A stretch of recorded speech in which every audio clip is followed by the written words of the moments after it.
Señoras y señores, muy buenas tardes, tengan todos ustedes. Les damos la más cordial bienvenida a nombre del magíster Jorge Luis Salas Arenas, presidente del Jurado Nacional de Elecciones, y del doctor José Alfredo Pérez Duarte, director de la Escuela Electoral y Gobernabilidad del Supremo Organismo Electoral del Perú. Bienvenidos a esta conferencia cuarta de las conferencias descentralizadas con motivo de las elecciones generales 2021. El día de hoy se abordará el tema el registro de organizaciones políticas y elecciones generales 2021. Estas conferencias descentralizadas tienen como propósito contribuir a la formación electoral de la ciudadanía a fin de alcanzar la disminución de las incidencias que entorpezcan el desarrollo normal del proceso electoral. Para hoy contamos con la presencia del doctor Fernando Rodríguez Patrón, quien es el jefe de la Dirección Nacional de Registro de Organizaciones Políticas, que abordará el tema Registro de Organizaciones Políticas y Elecciones Generales 2021. Es abogado por la Pontificia Universidad Católica del Perú, con maestría en Derecho Civil y Comercial en la Universidad de Lima, en Derecho Aéreo por la Universidad Nacional Mayor de San Marcos, en Derecho Administrativo y Gestión Pública en la Universidad San Juan Bautista y en Gobernabilidad y Procesos Electorales por la Escuela Electoral y de Gobernabilidad. Se graduó con la tesis Partidos Políticos y Reforma Electoral en el Perú, Perspectivas y Alcances de una Necesidad Impostergable, la cual ha sido publicada por el Fondo Editorial del Jurado Nacional de Elecciones. Cuenta con diversos diplomados. En el plano académico ha seguido cursos sobre democracia y temas electorales y ha sido expositor internacional en diversos países. Ha participado en misiones de observación electoral en Ecuador, Bolivia y Colombia.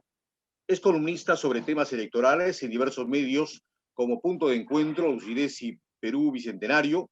Ha publicado asimismo numerosos artículos en medios periodísticos entre diarios nacionales como El Comercio y El Peruano, así como en diarios de provincias. Como docente, ha desempeñado la cátedra sobre temas electorales y regulatorios en diversas entidades como la Pontificia Universidad Católica del Perú, la Universidad Santo Toribio de Mogrovejo y Chiclayo, la Universidad César Vallejo y la Escuela Electoral de Gobernabilidad, entre otros. En el plano laboral, es director nacional de registro de organizaciones políticas desde su creación en el año 2004. Además, ha sido conductor del programa televisivo Reforma Electoral en Marcha durante los años 2016 y 2017. Además, los programas Conoce a tu candidato y Usted elige en los últimos elecciones generales del año 2018. Bien, señoras y señores, entonces vamos a iniciar con esta cuarta conferencia titulada Registro de Organizaciones Políticas y Elecciones Generales 2021, para lo cual le damos la bienvenida al doctor Fernando Rodríguez Patrón. Buenas tardes. Muchas gracias. Es para mí un honor estar una vez más con la Escuela Electoral y sobre todo con su director, José Alfredo Pérez Duarte, quien tengo en muchísima estima, y le agradezco por esta invitación. El día de hoy vamos a hablar unos minutos acerca sobre la función registral del Jurado Nacional de Elecciones y cómo ésta se vincula con el proceso de elecciones, ¿no? Es básicamente lo que tenemos en el título de la exposición. El objeto de la misma va a ser que al final de estos minutos los participantes puedan conocer cuáles son las principales actividades que lleva a cabo el registro y cómo se vinculan pues con las elecciones. Los temas que vamos a tratar son los que vemos en pantalla. Los tres primeros voy a ser bastante breve, hablar sobre la función registral del jurado, la inscripción de organizaciones políticas desde un punto de vista del marco normativo y constitucional, cómo se ubica el registro dentro de la estructura del jurado, y dejaremos el punto número 4 para la vinculación del registro con las actividades de la elección que tenemos ya en ciernes. Comencemos señalando que tenemos en pantalla un extracto del acta histórica de instalación del 22 de septiembre de 1931. Esta es la acta de instalación del Jurado Nacional de Elecciones.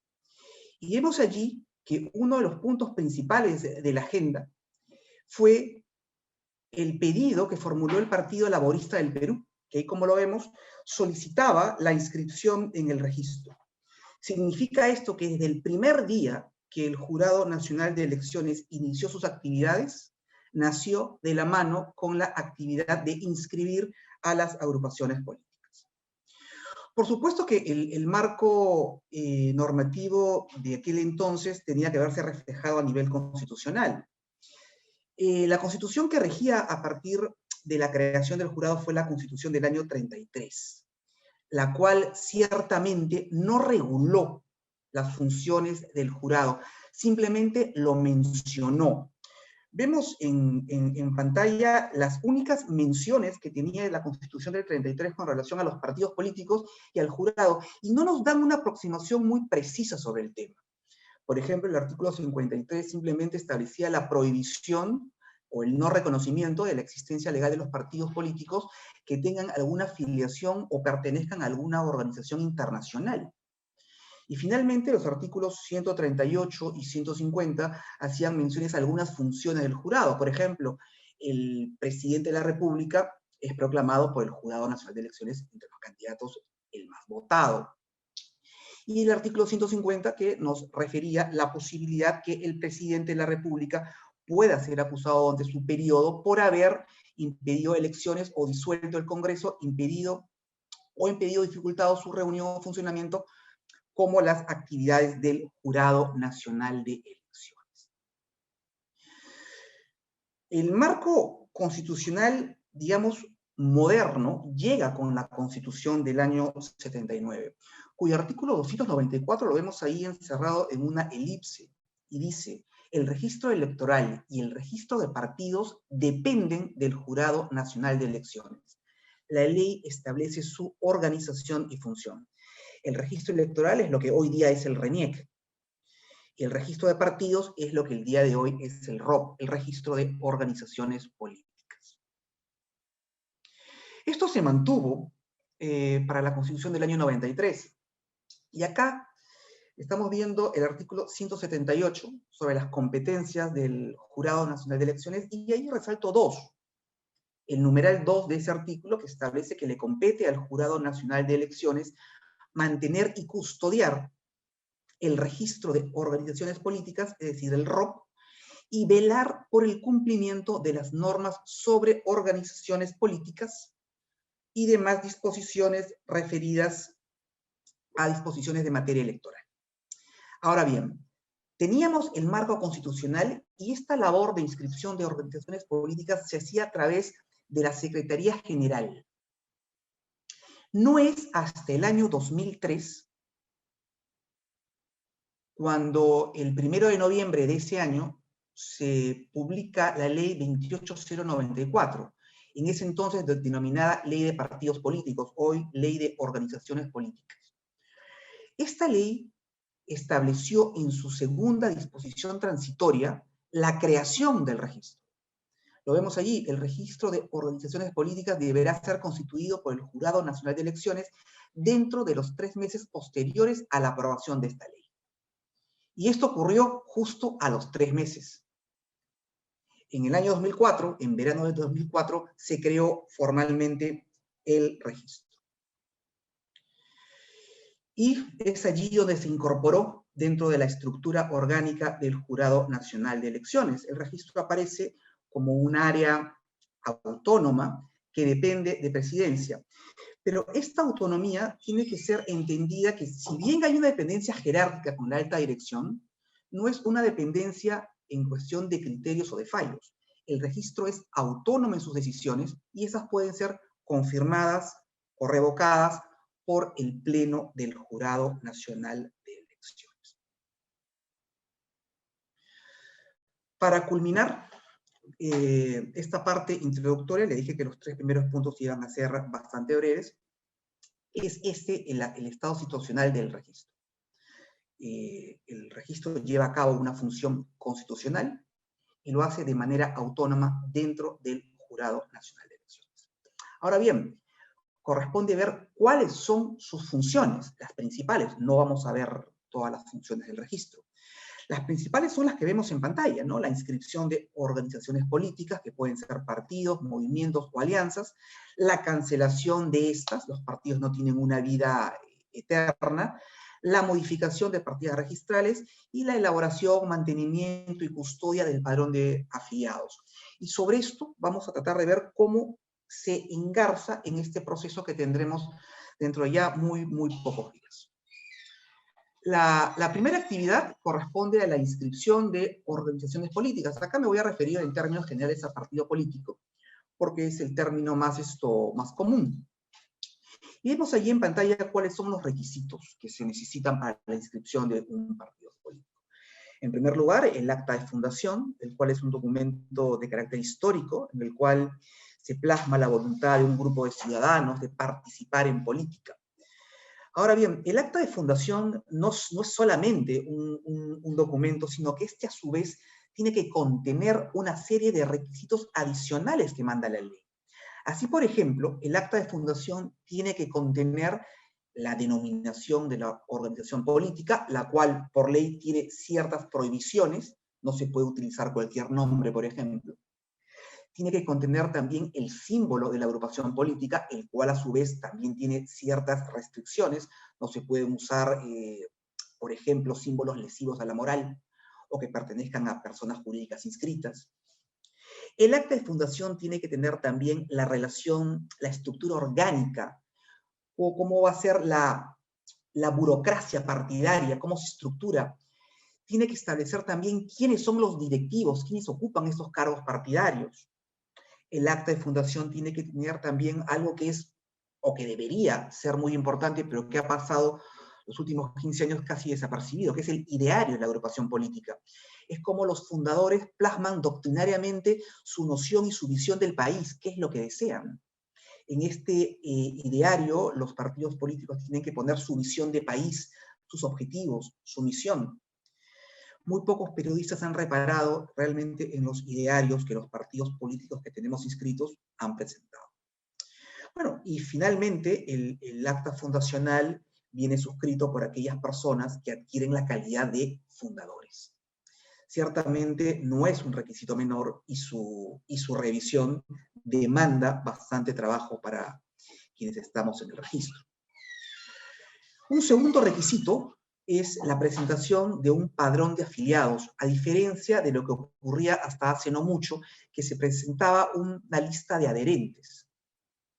Ahora, nuestro legislador, con buen criterio, ha establecido que para que se inscriba un partido político no se deben presentar listas de adherentes. ¿Qué era un adherente? Era una persona que sin ningún compromiso en una calle firmaba un planillón manifestando pues su consentimiento para que su firma sirva para que se inscriba un partido político. Pero esta adherencia no le generaba al firmante ningún derecho ni ninguna obligación. Más bien por el contrario, una absoluta irresponsabilidad. Nuestro legislador estableció que este criterio debería cambiar. Y pasamos de tener hasta hace poco un requisito que establecía 800.000 adherentes aproximadamente, a la presentación de un padrón de afiliados, que actualmente es de 24.800. Es un número bastante pequeño, equivale al 0.1% del padrón electoral. Ciertamente esto va a modificarse luego de la elección de abril. Ahora, estas personas que integran este padrón de afiliados sí son parte de la agrupación política, sí asumen los derechos y las obligaciones que el estatuto partidario manda. De estas personas saldrán los candidatos de la agrupación política. Requisito sin duda importante. Un tercer requisito, que aquí lo he graficado con algunas fotos, con 4 fotos, es que el partido tenga sedes descentralizadas. La ley le llama comités provinciales. Tiene que tener 66 comités a lo largo de toda nuestra geografía, que abarque la mayoría de departamentos. Estos comités tienen que tener existencia real y permanente.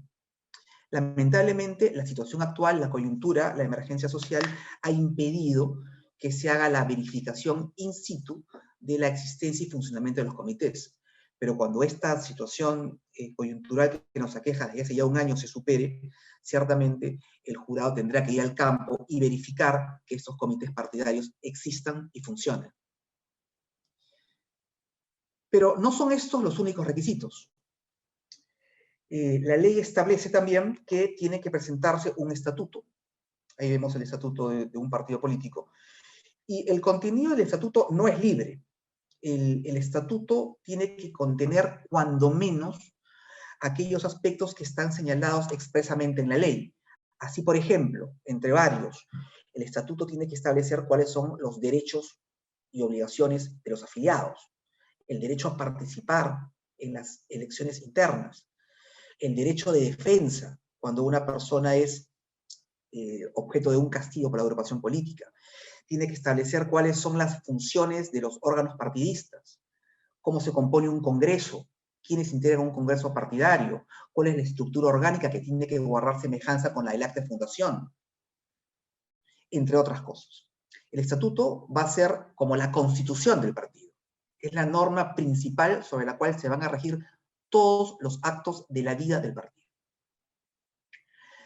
El siguiente requisito es el reglamento electoral, que ciertamente es un requisito nuevo que apareció con las modificaciones de agosto del año 2019 y que se está aplicando por primera vez en estas elecciones generales 2021.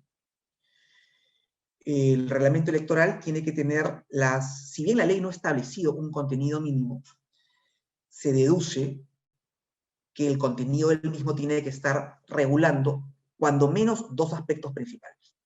Primero, la conformación de los tribunales electorales, sus competencias, su nombramiento, sus funciones y los procesos electorales internos de la agrupación política, que son dos: la elección de candidatos y la elección de autoridades partidistas. Al no haber establecido la norma, el contenido mínimo, de momento, y en tanto no se regule, el contenido de momento es hasta cierto punto flexible para lo que la agrupación política decide. Finalmente, el último requisito, ahí he puesto a un dirigente de un partido, está referido a los directivos partidistas que no son parte del órgano principal de la agrupación política, por decir del Comité Ejecutivo Nacional. Me refiero a los funcionarios partidistas: el tesorero, el representante legal, el apoderado, el contador, el personero legal, tanto titular como alterno, y el personero técnico. Todos estos son los requisitos que tienen que presentarse de manera única, en acto único, para presentar una solicitud de inscripción de una agrupación política. No corresponde a esta sesión hablar sobre el procedimiento de inscripción. Nos demoraríamos un par de sesiones para hablar del mismo, pero para que se tenga una idea general, el esquema de inscripción es el que vemos en pantalla y las etapas son las que vemos en la columna de la izquierda, ¿no?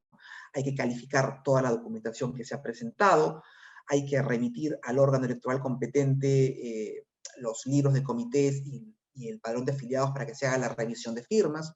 El área de fiscalización debería ir a verificar la existencia y funcionamiento de los comités. Luego de todo ello se formulan las observaciones a la agrupación política: qué le está faltando, en qué han fallado, qué no está bien, qué deben corregir. Luego la agrupación política tendrá que presentar nuevamente la documentación subsanatoria y se repite el círculo, ¿no?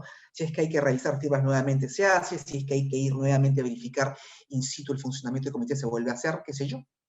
Y luego de eso, si el partido supera las observaciones, se emite un documento que se llama síntesis, que el partido tiene que publicar en el Diario El Peruano, para que cualquier persona que entienda que se está violentando la ley de partidos pueda oponerse a la inscripción a través de la presentación de un documento que se llama tacha. No en todos los procedimientos de inscripción se presenta una tacha, pero cuando se presenta hay que resolverla. Si no hay tacha, finalmente el partido se inscribe, o si la tacha es denegada. Y aquí recojo el último punto. Si no hay tacha, o la tacha es declarada infundada, y esto es confirmado por el Pleno del Jurado Nacional de Elecciones en caso medie alguna apelación, la organización política se inscribe. Y al quedar inscrita, queda habilitada para poder participar en los procesos electorales que se convoquen. Ahora bien, no todos los procedimientos de inscripción culminan satisfactoriamente. el registro puede declarar improcedente una solicitud de inscripción y no inscribir a una agrupación política. Han habido muchos casos de esos. La mayoría no han trascendido a los medios porque eran partidos políticos, digamos, incipientes, pero recuerdo varios casos de partidos que no se inscribieron. Y vemos en pantalla otro supuesto que corresponde a estas elecciones 2021.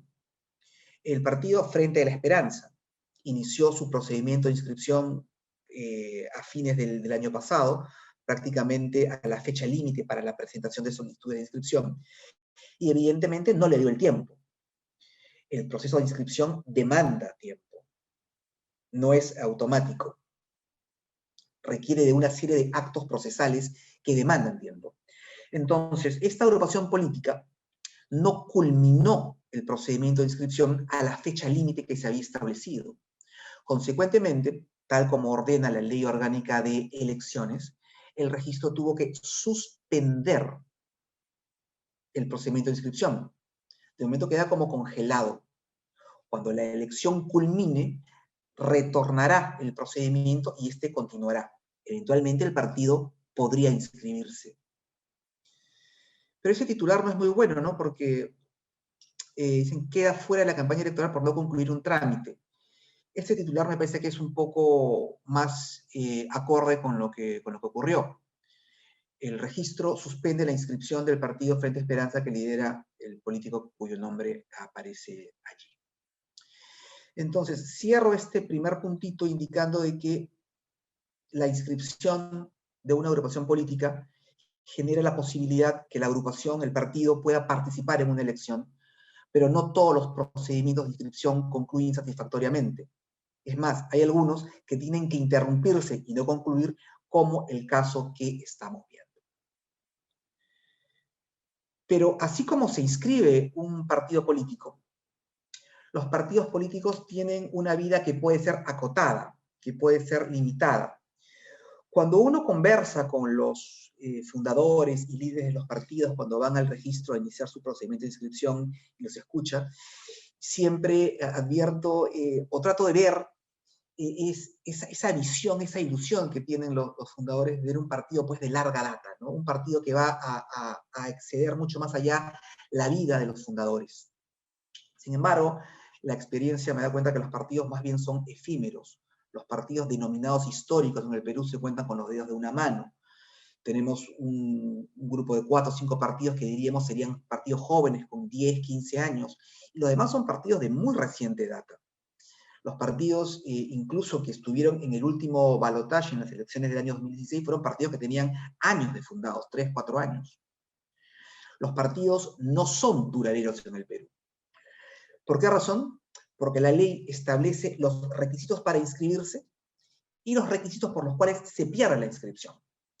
Estamos viendo en pantalla cuáles son los supuestos que actualmente están en la ley, el artículo 13 de la ley 28094. No pasar la valla electoral, si en el caso de la alianza no se supera un porcentaje específico adicional que se establece para ellos, si el propio partido pide su cancelación, algo raro, pero que alguna vez ha ocurrido, cuando dos partidos se fusionan entre sí para dar origen a un tercero, o cuando un partido absorbe a otro, hay fusión por absorción, fusión por transformación, cuando tenemos un partido abstencionista y el partido no participa en una elección, o si bien inicia la participación presentando candidatos, luego los retira. Cuando en elecciones de carácter subnacional su participación es limitada, la ley establece que tienen que participar por lo menos en las 3/5 partes del número de las regiones, y en elecciones municipales en la mitad de provincias y en el número de distritos, que son más de 2000, en la tercera parte de distritos. Si un partido no pone candidatos en todas esas circunscripciones, perderá su inscripción. Entonces, los partidos pierden su inscripción. El supuesto más conocido es el de la valla electoral. Aquí vemos algunos partidos que asumo, ustedes los pueden identificar claramente, y que han perdido su inscripción. Tenemos inclusive ahí al Partido Perú Posible, que fue ganador de la selección del año 2001. el siguiente del Frente Independiente Moralizador, que fue socio del Partido Perú Posible en ese quinquenio. Sicumple, que fue un partido que también ganó en algún momento alguna elección, perdió su inscripción. El Partido Socialista, ¿no? Con el puño y la rosa del excongresista Díaz Canseco. Renovación Nacional de Rafael Rey. El Movimiento Nueva Izquierda. En total son 35 los partidos que han perdido su inscripción en el registro. La mayoría de ellos son los partidos fundadores, los partidos que no inscribió el registro, los partidos que ya estaban, que ya existían al momento de la creación del registro, que era casi una treintena de partidos. Posteriormente, los que ven en pantalla también adquirieron esa calidad de ex partidos. Algo parecido sucederá al finalizar esta elección. Hemos visto cuáles son los supuestos cancelatorios, lo manda la ley, y vemos allí en pantalla algunos partidos que no están participando o que se han retirado, y que incluso algunos de ellos ya le han pedido al registro su cancelación. El registro en ese caso ha señalado que todavía no puede cancelar porque el supuesto aún no se ha materializado, ¿no? Todavía no ha concluido la elección. Pero ahí tenemos algunos partidos que, salvo error u omisión, perderían, lo digo incondicional, su inscripción por no participar en la elección. Vemos las alianzas electorales. Algo ha pasado con esta diapositiva. Bueno, para esta elección solamente se solicitó la inscripción de una alianza que tenía el nombre Alianza para el Progreso del Perú, Unidad Nacional, APP, Unidad Nacional. Bueno, se está borrando, tenía allí la imagen de recorte periodístico, donde los líderes de esta alianza deciden romperla por algunos dichos que se filtraron a través de los medios, ¿no? Fue la única solicitud de inscripción de alianza que se presentó. Y finalmente ellos mismos, los integrantes de la alianza, decidieron retirarla. Sobre ello, pocos han reparado que actualmente nuestra ley ha establecido un mecanismo bastante complejo para las alianzas. La ley, si uno revisa la literalidad del texto, establece que la duración de las alianzas, a diferencia del régimen anterior, cuya duración era libre, es decir, los integrantes de la alianza podían fijar cuánto dura una alianza, el régimen normativo actual establece que la duración de la alianza dependerá de los electos. Significa que si la alianza electoral, la que vemos en pantalla, se hubiese inscrito y hubiese obtenido representación parlamentaria, esa alianza no podría haberse disuelto hasta que el último de los parlamentarios esté en el ejercicio del cargo, es decir, 5 años. ¿Y qué ocurre? Que a la vuelta de la esquina teníamos una elección de carácter subnacional, las regionales y municipales de octubre del próximo año. Consecuentemente, estos partidos hubiesen estado en la obligación de ir juntos a esa elección. Y como quiera que esa elección va a acabar en el 2026, y en el 2026 tenemos elecciones generales, esta alianza tendría que haber ido, bueno, los partidos que la integran, juntos prácticamente de por vida. Actualmente se está presentando una propuesta normativa para que esto no sea así. La alianza electoral no puede tener una duración más allá del proceso. Bueno, tenemos entonces, por un lado, inscripción de partidos, por otro lado tenemos cancelación de partidos, pero esas no son las únicas actividades que lleva a cabo el registro. La más numerosa, la que más tiempo nos ocupa, la que más tiempo nos demanda, la que más expedientes genera, es el que se denomina modificación de partida registral o modificación de partida electrónica. Para ello vamos a hacer una aclaración. Cuando un procedimiento de inscripción culmina satisfactoriamente, es decir, el partido se inscribe, el registro genera una partida electrónica en favor de la agrupación política. Y en esta partida electrónica, en el primer asiento específicamente, inscribe todos aquellos aspectos que la ley expresamente dice que son inscribibles, que son los que vemos en pantalla. Denominación, símbolos, directivos, personeros, poderes, estatuto, reglamento electoral, comités, etc. En una partida registral tenemos toda esa información inscrita, vale la redundancia, registrada. Pues bien, toda esta información registral puede ser modificada por la agrupación política. De hecho, un partido político puede cambiar de directivos. A través de un congreso, cambia el presidente. Un partido político puede cambiar a los personeros, que son funcionarios de confianza de la agrupación política. Una agrupación política puede modificar su estatuto, puede cambiar su reglamento electoral, etc. Entonces, cualquier modificación que se haga al asiento de inscripción se va a registrar en un asiento posterior, asiento 2, asiento 3, asiento 4, etc. Y se va a inscribir la modificación que corresponda. Vamos a ver las modificaciones de símbolo que se han aprobado para este proceso electoral. Vemos en la primera fila los símbolos actuales que están reemplazando a los que aparecen en la fila inferior. Tenemos, por ejemplo, Avanza País, que cambió, bueno, antes era Avanza País Partido de Integración Social, que antes era un frijolito dentro de lo que sería una bandera peruana, y ahora es reemplazado por un tren. Tenemos el Partido Solidaridad, que cambió el símbolo y también cambió el nombre, ahora es Renovación Popular, y Restauración Nacional, que cambió la espiga, la vid de oro, por una campana. Entonces, como ejemplo de modificación de partido, los partidos pueden cambiar el símbolo. Igual que con las inscripciones, no todos los procedimientos de cambio de símbolo acaban con la inscripción del cambio de símbolo. Es más, les diría que la mayoría de ellos no prosperan, porque los partidos, al hacerlo, no observan las normas que establece el estatuto del partido. Nos demandaría muchísimo tiempo explicar las causas por las cuales los partidos incumplen sus propias normas internas, pero lo concreto es que solamente un porcentaje bastante pequeño de solicitudes de modificación de partida registral y en especial de símbolo son los que acaban inscribiéndose. Vemos que no solamente hubo cambio de símbolo, sino también hubo cambio de denominación.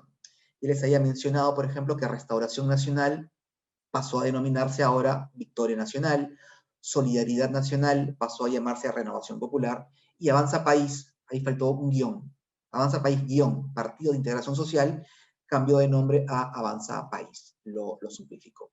Y acá la misma regla, la mayoría de solicitudes de cambio de denominación tampoco acaban en buen puerto, ¿no? La mayoría fracasan porque los partidos son ciertamente reacios a respetar su normatividad interna.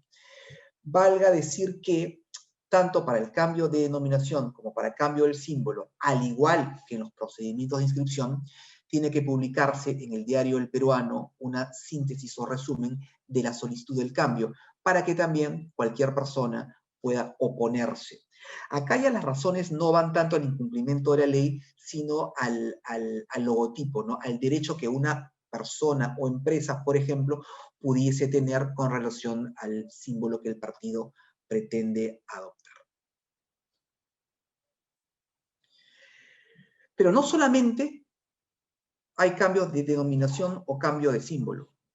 Como vimos en una pantalla anterior, se puede cambiar una serie de aspectos.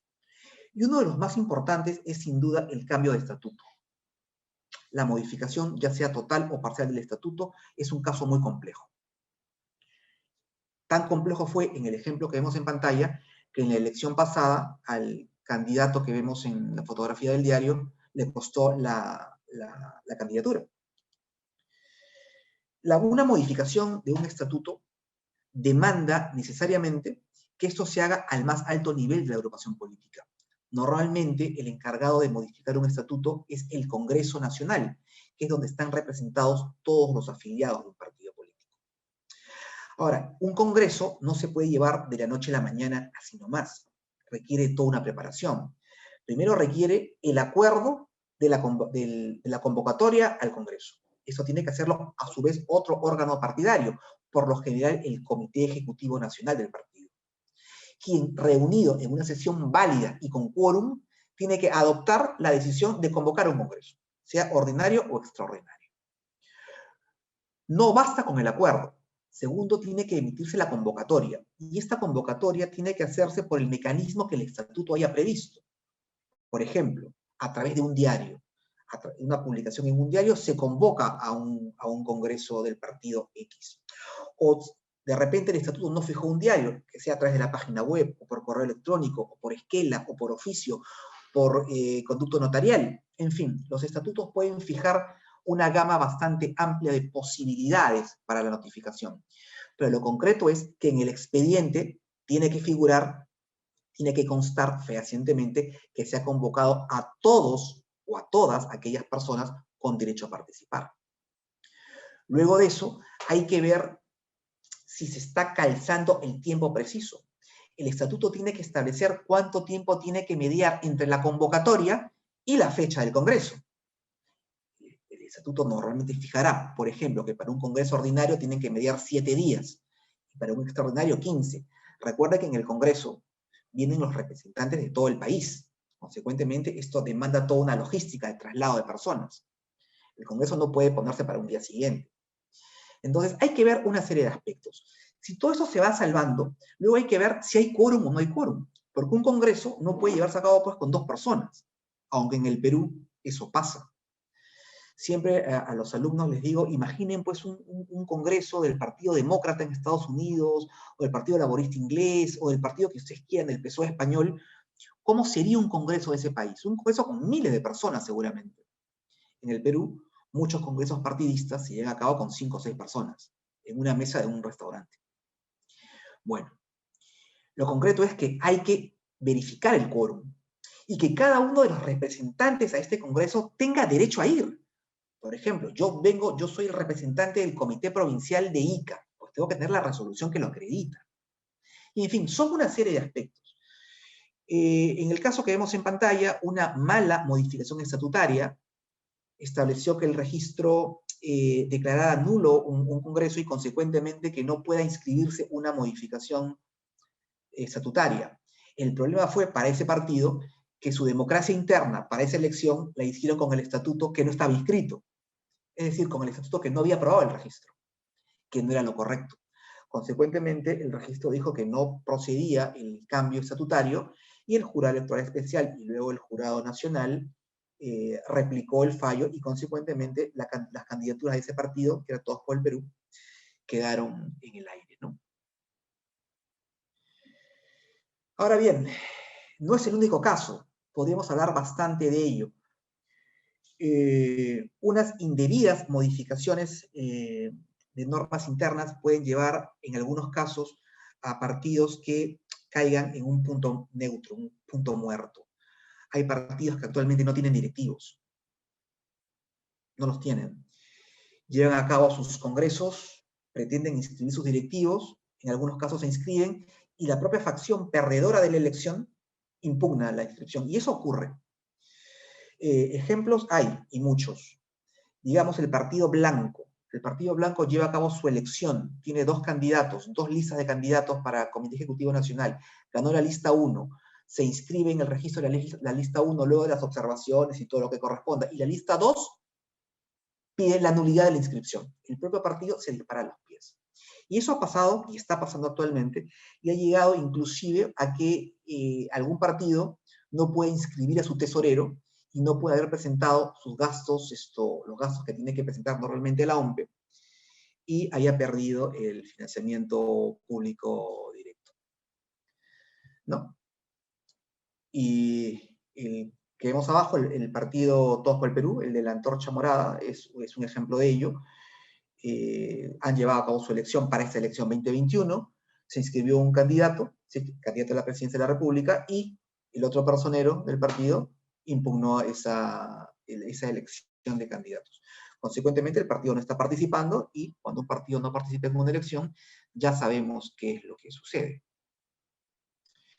Finalmente, como parte de la modificación de partida registral, tenemos que ver los padrones de afiliados, que no es un tema menor. Como vimos hace un rato, los requisitos para la inscripción de un partido han cambiado. hemos pasado de listas de adherentes a presentación de padrones de afiliados. Vemos en pantalla a un partido, que es el partido Vamos Perú, que presentaba o que iba a presentar como candidato al señor que ven en la foto, pero que no era afiliado al partido político. Consecuentemente tendría que afiliarse al mismo. Y esta afiliación se presentaba pues a través de la presentación de un padrón de afiliados. Pero ese padrón de afiliados fue presentado deficientemente, no fue presentado de manera oportuna.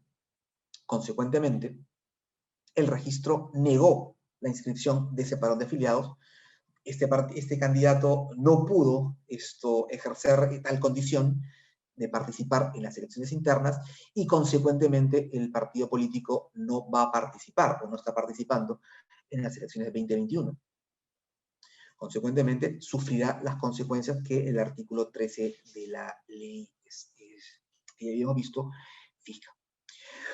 Bueno, son esto a grandes rasgos las principales funciones que tiene el Jurado Nacional de Elecciones y cómo se han visto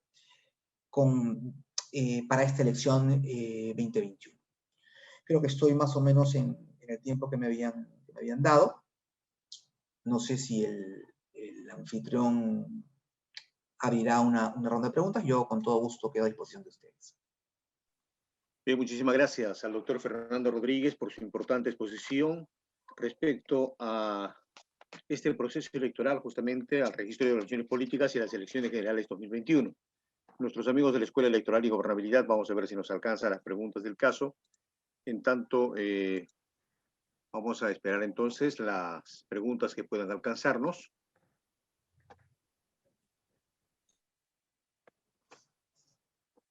Parece que no se ha registrado ninguna pregunta. A ver si nos contestan. Carlitos, no se ha registrado ninguna pregunta hasta el momento. Bien, entonces no hay ninguna pregunta, doctor Rodríguez Patrón. Muchísimas gracias. Una pregunta acaba de entrar, por... Carlitos. Una pregunta. Ay, por favor. A ver, te la leo. ¿Cómo conserva la inscripción el APRA? ¿Perdón? La pregunta es de una panelista, doctor, que es la siguiente. ¿Cómo conserva la inscripción el APRA? Pareciera más una afirmación, un dicho que una pregunta. Cuando acabe la elección de la segunda vuelta, 30 días después de la resolución de cancelación, el registro cancelará la inscripción de las agrupaciones políticas que no hayan pasado a la valla electoral o que no hayan participado en la elección. De momento, estamos 17 de marzo, no se puede cancelar a ningún partido político. Eso tendrá que ser después de la elección. No puede cancelarse a una agrupación política antes de un proceso electoral. Gracias, doctor. Carlos, te pasé a tu WhatsApp una pregunta.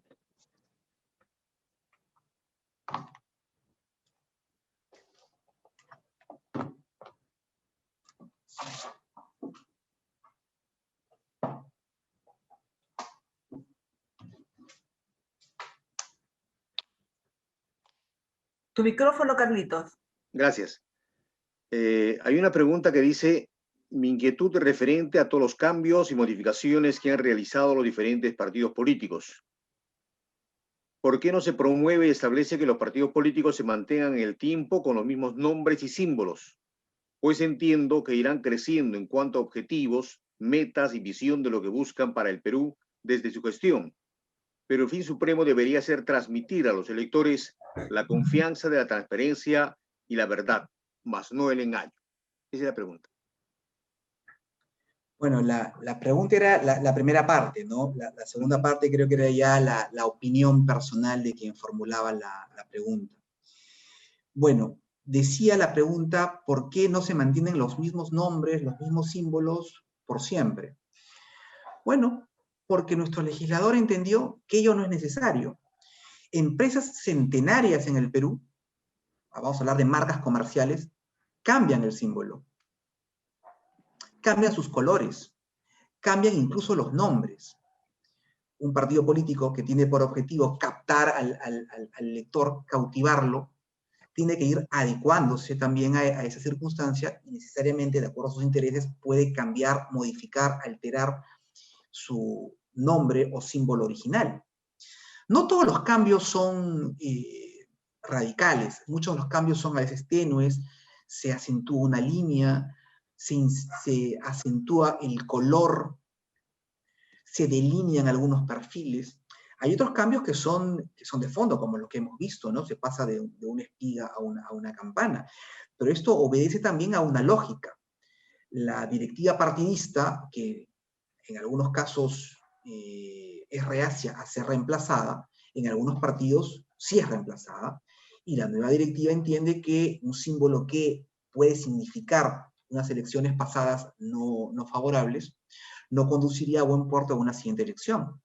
Por ejemplo, hay partidos, ustedes recordarán claramente, que pusieron tanto su denominación como su nombre con función a un año. ¿Recuerdan Cambio 90? Perú 2000. Entonces, evidentemente, fueron concebidos, si bien para una coyuntura electoral específica, luego de cumplir la misma, la denominación caía prácticamente en desuso. Entonces, si lo que busca una agrupación política es cautivar al elector y un elemento objetivo para ello son los colores, el diseño, el símbolo, este puede ir adecuándose en función a las necesidades del partido. Esto es lógico. Ahora, mantener lo contrario, establecer de que la denominación y el símbolo de un partido tienen que ser pues para siempre, obedece más a cánones europeos, ¿no? que latinoamericanos. Esa imagen de solidez, que el paso del tiempo no modifica la esencia, es propio de partidos ingleses, anglosajones, más de partidos latinos. Acá tenemos partidos que tienen una duración muy, muy corta. Les dije que desde el año 2004, que se creó el registro, hasta ahora, 17 años, 35 partidos han perdido su inscripción. Imagínense. Ahora, por otro lado, un partido que lleva a cabo un proceso electoral con malos resultados, debería evaluar, entre otros aspectos, si es que el hecho de que el símbolo no haya incidido en ello. Evidentemente, el candidato, la campaña, los recursos son los aspectos principales, ¿no? Pero muchas veces hay muchos estudios, hay muchos trabajos que establecen que un símbolo que no llama, que no atrapa al elector indeciso, pues simplemente debería ser cambiado. No sé si con esto doy respuesta satisfactoria a la pregunta que hicieron. Sobre la segunda parte no opinaré porque era el pensamiento de quien lo hizo. Gracias, doctor. Doctor, hay otra pregunta. Indica acá un ciudadano, un participante. ¿Podría definir qué es una circunscripción electoral y cuál es su aplicación en la cancelación de movimientos regionales? Bueno, una circunscripción electoral es una zona geográfica donde van a salir unos candidatos electos. Digamos, en el Perú, para una elección regional y municipal tenemos distritos electorales o circunscripciones electorales que son los departamentos. En cada departamento habrá un gobernador regional. Ahora, para los movimientos regionales, como requisito de inscripción, se necesita que esos tengan un número mínimo de comités provinciales en función al número de provincias que tenga el departamento, ¿no? Esto va a variar en función a cada uno de ellos. Muchas gracias, doctor, por su respuesta. En la siguiente pregunta, ¿la cancelación del partido es con las dos causales o solo con una de ellas? Con cualquiera de ellas, basta una. Lo otro no tendría sentido, porque, por ejemplo, si una causal es no participar y otra causal es no haber pasado a la valla electoral, son incompatibles, pues. O sea, no podían darse las dos simultáneamente. Si no participé, no voy a pasar, no tiene que, además, no haber superado la valla, es imposible. Basta con una. Gracias, doctor. Los movimientos regionales que se inscribieron después del 10 de enero del 2018 están obligados a participar en las elecciones municipales del 2022. Todos. Sí, efectivamente. Gracias, doctor. Muchas gracias por su pregunta. Sería esas todas, Carlitos, por favor. Gracias. Bien. Bien, damas y caballeros, estamos llegando a la parte final de esta sesión. Queremos agradecerles a todos y cada uno de ustedes, a nombre del señor presidente, del director de la Escuela Electoral y de Gobernabilidad. Muchas gracias por su atención. Gracias al expositor, el doctor Fernando Rodríguez, y tengan ustedes muy buenas noches.